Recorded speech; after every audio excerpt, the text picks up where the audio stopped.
yung ating digitalization, yung ating process, hindi na manual eh. Yung pagpapile pa lang is electronic filing, so opportunity kahit nasa practical na sa you don't have to come to IPOP to file the case mo. Email to impose natin, to mail, just email, yan, real time. Yung payment ng fees, online na rin. And then, pati yung case management.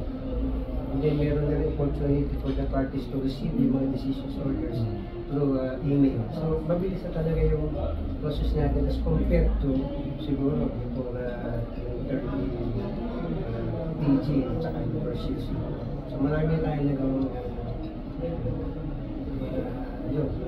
developments, enhancement of the process.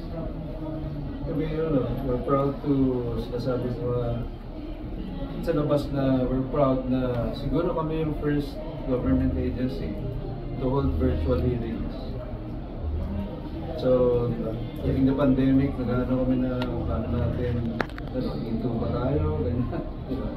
Kasi yung courts, regular courts, iba dito sila. Pero kami, I think we're the first government agency to hold virtual hearings. Labas ka agad kami ng guidelines, mechanics. So, hindi nakapigil yung pandemic para tumigil yung services.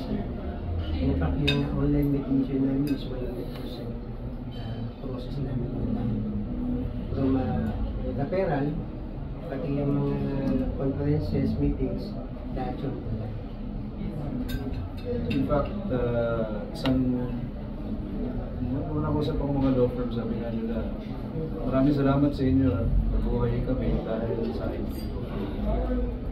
Sabi niya, because during that time nga, yung pandemic, sarado lahat ng courts, walang hearing, so wala silang kita sa litigation.